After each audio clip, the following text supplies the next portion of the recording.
नमस्कार, मैं हूं कुमार अनिल। डॉक्टर भीमराव अंबेडकर की पुस्तक बुद्ध और उनका धम्म, इसकी 73वीं कड़ी लेके मैं आपके सामने उपस्थित हूं। आज हम बात करेंगे कि बुद्ध का जो धम्म है उस पर आप अगर थोड़ा भी अमल करके देखें तो एक खास तरह का आनंद मिलता है। वो आनंद और कहीं नहीं है, वो सबसे बड़ा आनंद है। टेंशन ख़त्म हो जाएगा। दुनिया का जो टेंशन है, घर परिवार का, नौकरी का टेंशन, तरह तरह का टेंशन, वो ख़त्म हो जाएगा और एक अद्भुत आपको आनंद की अनुभूति होगी। तो ये हम बात करेंगे और ये इस सिलसिले में आएगा कि बुद्ध जो हैं वो बता रहे हैं कि उन्होंने फ़र्क किया, भिक्षु में और उपासक में फ़र्क किया। इससे पहले हम लोगों ने बात की थी कि भिक्षु में और ब्राह्मण में क्या फ़र्क है।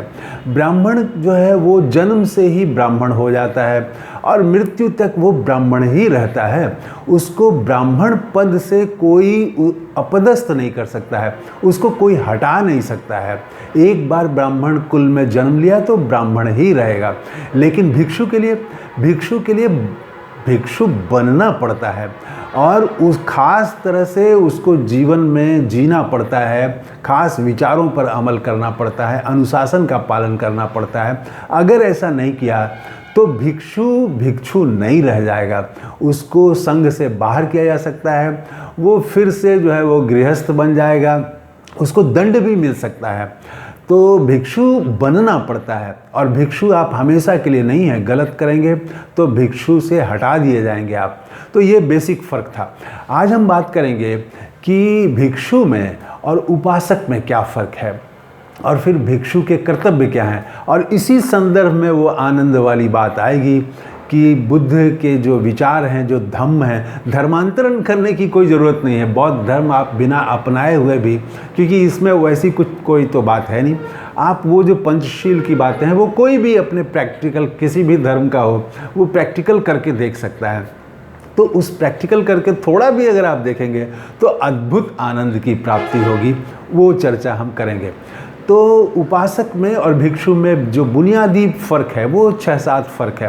पहला फ़र्क तो ये है कि जो भिक्षु होता है वो ब्रह्मचर्य से बंधा हुआ होता है, उपासक के लिए ये शर्त नहीं है। दूसरा है कि भिक्षु का कोई अपना घर नहीं होता है, उपासक का अपना घर होगा। तीसरा है कि भिक्षु के लिए हिंसा वर्जित है, किसी भी स्थिति में वो हिंसा नहीं कर सकता है, जबकि उपासक के लिए उस तरह से कड़ी वर्जना नहीं है, वर्जित नहीं है। उसके बाद है कि और पंचशील दोनों के लिए है, उपासक के लिए भी है और भिक्षु के लिए भी है। लेकिन पंचशील भिक्षु के लिए व्रत के समान है, वो पालन करना ही है, और उपासक के लिए वो शिक्षाप्रद बातें हैं, वो करें तो ज़्यादा बेहतर है। अगर न भी करते हैं तो, या आधा अधूरा करते हैं तो भी वो उपासक रह सकते हैं। लेकिन भिक्षु के लिए वो पंचशील पर अमल करना वो व्रत के समान है। इसके बाद है कि ये इसीलिए बुद्ध ने भिक्षुओं को धम्म का दीप वाहक कहा है कि वो उन्हीं को देख के लोग जो है वो धम्म के राह पर बढ़ेंगे, इसलिए व्रत के रूप में उसको रखा गया है पंचशील को। फिर भिक्षु जो है वो एक सवाल था कि भिक्षु क्या स्वयं के लिए सिर्फ साधना करेगा? ऐसे भी धर्म हैं, मैं नाम लेना नहीं चाहूँगा, जो कि वो उसके साधु जो हैं वो स्वयं के मोक्ष के लिए, स्वयं की मुक्ति के लिए वो साधना करते हैं, सारी तपस्या करते हैं।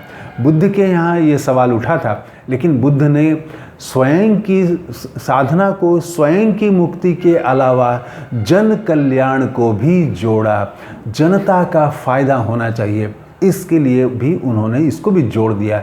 ये दोनों काम भिक्षु को करने होंगे, जन कल्याण भी करना होगा और साधना के जरिए स्वयं की भी मुक्ति का रास्ता जो है वो उस पर बढ़ना है उनको। इसके बाद है कि गृह त्याग करना है। तो गृह त्याग, तो उपासक तो गृह त्याग नहीं करेगा, भिक्षु गृह त्याग करता है। तो गृह त्याग का मतलब ये था कि उससे एक स्वतंत्रता की मिलती है, वो घर का बंधन नहीं रह जाता है, तो इसलिए गृह त्याग करना है भिक्षु को। तो ये कुछ बुनियादी बातें हैं जो भिक्षु और उपासक में फ़र्क है। उसके बाद कर्तव्य बताया।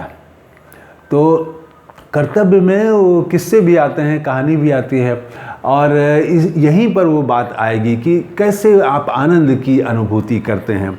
तो उसमें जो बताया बुद्ध ने, तो उसमें हुआ ये कि जो यश था बनारस के निकट, तो वो जब बुद्ध का शिष्य बना और उसके 4 मित्र बने, तो बड़े बड़े कुल के लोग, पुत्र जो हैं, बेटे वो आके बुद्ध के यहाँ शिष्य बनने लगे, परिव्राजक बनने लगे।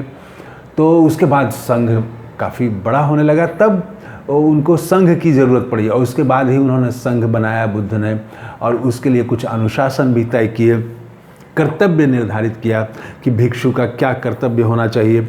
इसी में यहाँ पर बात आती है कि उन्होंने भिक्षुओं को वो पहले तो वो परिव्राजक रहते हैं, फिर उपसंपदा उनको मिलती है, उनको संघ के सामने पेश किया जाता है, प्रश्नों का जवाब देना पड़ता है। वो हम लोगों ने देखा कि किस प्रकार वो भिक्षु बनते हैं। भिक्षु बनने के बाद जब वो भिक्षु बन गए, तो बुद्ध उनको भेज देते थे बाहर कि अब आप जाइए, जनता के बीच जाके धम्म का प्रचार करिए, सदाचार का प्रचार करिए, पंचशील का प्रचार करिए, अच्छे विचार का प्रचार करिए, जनता का जो दुख है वो दुख दूर करने में आप जन कल्याण का काम करें। और इसके लिए बुद्ध जो है वहाँ भी भेजते थे जहाँ ऋषि मुनि ठहरे हुए रहते थे। ऋषि मुनि के आश्रम में भी भिक्षुओं को भेजते थे, ताकि वो, बुद्ध को मालूम था कि ये जो ऋषि मुनि हैं तो ये जनता पर प्रभाव रखते हैं, इनकी बातों का असर पड़ता है, तो वहाँ जाके उनसे संवाद करना, उनको धम्म की बात बताना, ये भी बुद्ध ने कहा। और बहुत सारे ऋषि के यहाँ उन्होंने भिक्षुओं को भेजा। तो इसी तरह यहीं पर वो कहते हैं, बुद्ध कहते हैं कि धम्म का दान जो है, जो भिक्षु दान देता है, भिक्षु के पास तो और कुछ है नहीं, संपत्ति भी नहीं है, घर भी नहीं है, कुछ भी नहीं है, तो उसके पास जो धम्म है, धम्म का जो ज्ञान है, तो धम्म का ज्ञान देना, तो धम्म की बात बताना, धम्म का दान, तो ये धम्म के दान को उन्होंने कहा कि ये सबसे बड़ा दान है। और यही वो बात आती है जो मैंने शुरू में कहा कि टेंशन ख़त्म हो जाता है और एक ख़ास तरह के आनंद की अनुभूति होती है। तो बुद्ध ने कहा कि धम्म जो है, धम्म का दान सबसे बड़ा दान है। दूसरा उन्होंने कहा कि धम्म का आनंद सबसे बड़ा आनंद है, सभी आनंदों से बढ़ के है, ये बुद्ध ने यही यहाँ पर कहा।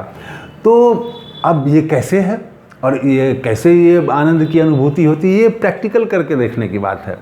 बुद्ध कहते हैं कि जैसे खेत में खरपतवार, घास अगर उगाए तो वो खेत को खराब कर देते हैं, घास खराब कर देती है। तो लेकिन वो भिक्षु का काम ये है कि वो खरपतवार को निकाल दे और खेत को फिर से उपजाऊ बना दे। कैसे? तो बुद्ध ने कहा कि ये जो ईर्ष्या है, ये आदमी को रोगग्रस्त कर देता है, लोभ है ये रोगग्रस्त कर देता है, और मान अभिमान की बात ये उसको रोगग्रस्त कर देता है, तमाम दुख का कारण बन जाता है। इसी तरह से वो सब बातें वो बताते हैं। और हिंसा का जो विचार है, नफ़रत का जो विचार है, दूसरे मत से घृणा करने वाला जो विचार है, ये सारा विचार जो है वो आदमी को कैसे नष्ट कर देता है, व्यक्ति को, मनुष्य को नष्ट कर देता है, उसका जीवन नरक बना देता है। ये सब बातें बुद्ध बताते हैं। और यहीं पर कहते हैं, इसीलिए वो कहते हैं कि धम्म का मार्ग जो है, धम्म में जो आनंद है वो आनंद किसी भी आनंद में नहीं है। तो मैंने तो ये प्रैक्टिकल करके देखा, आप भी प्रैक्टिकल करके देख लीजिए।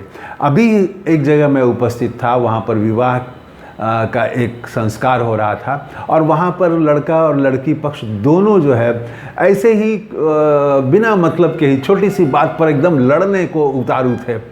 तो मैंने वहाँ पर, बुद्ध का तो यही कहना है कि भाई हिंसा, नफ़रत, झगड़ा नहीं हो समाज में।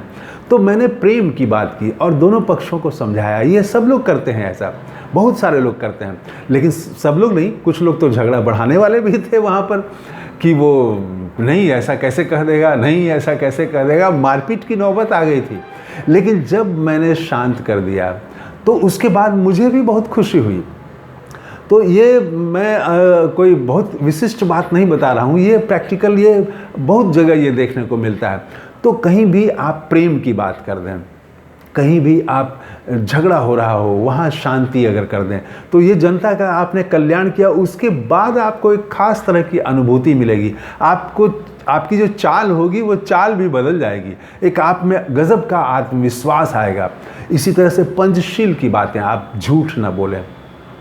आप घर में हो रहा हो कि उसको ऐसे कह दीजिए, वहाँ पर ये बोल दीजिए, कुछ भी झूठ बोल दीजिए। लेकिन अगर आप वहाँ पर खड़े हो जाते हैं कि नहीं, झूठ नहीं बोलेंगे, भले ही इसमें हमारा आर्थिक नुकसान हो रहा हो, भले ही हमारा, आप देखेंगे कि उस समय परिवार वालों को, घर वालों को भले ही बुरा लगे, लेकिन बाद में ये जो आपने कहा और आपने जीवन में उतार लिया है, तो ये आपकी पहचान बन जाती है। और पहचान बन के उसके बाद आपका व्यक्तित्व में एक नए तरह का, नई शोभा, आपके व्यक्तित्व में एक नया आकर्षण पैदा हो जाता है। तो मैं तो कहूँगा कि आनंद के साथ आपके व्यक्तित्व में एक आकर्षण आ जाता है। पंचशील पर आप जैसे ही पालन करेंगे, थोड़ा भी पालन करके देखें, चोरी नहीं करना, झूठ नहीं बोलना, ईर्ष्या नहीं करना, लोभ नहीं करना, हर हमेशा जो है प्रेम और सद्भाव की बात करना, नफ़रत की नहीं, मोहब्बत की बात करना, ये करके थोड़ा सा भी अगर आप देखें। और इसके लिए बुद्ध कहते हैं, बुद्ध ने सिर्फ शिक्षा नहीं दी, उन्होंने कहा कि इसके लिए अगर संघर्ष करना पड़े तो आप संघर्ष करो। और यहीं पर डॉक्टर अंबेडकर ने लिखा है, योद्धा शब्द का इस्तेमाल किया है कि भिक्षु जो हैं वो योद्धा भी हैं। वो तलवार लिए हुए योद्धा नहीं हैं, वो हिंसा की बात करने वाले योद्धा नहीं हैं, वो योद्धा हैं, शील के योद्धा हैं। कि अगर शील पर आक्रमण हो रहा हो, अगर शील के खिलाफ बहुत बात हो रही हो, तो वहाँ आप भीगी बिल्ली न बन जाएं, ये शब्द इस्तेमाल है। और भीगी बिल्ली न बन जाएं, बल्कि वहाँ मजबूती से अपना स्टैंड लें कि पंचशील कैसे सही है। ये जब आप करेंगे तो अद्भुत आपके भीतर ताकत का संचार होगा, आपके भीतर अद्भुत शक्ति बनेगी और अब अद्भुत आकर्षण आपके व्यक्तित्व में आएगा। और वो जो आनंद है, इसके बाद वो आनंद की भी अनुभूति होगी। तो इस वीडियो में इतना ही। बुद्ध को नमस्कार करते हुए थैंक यू, धन्यवाद, जय हिंद।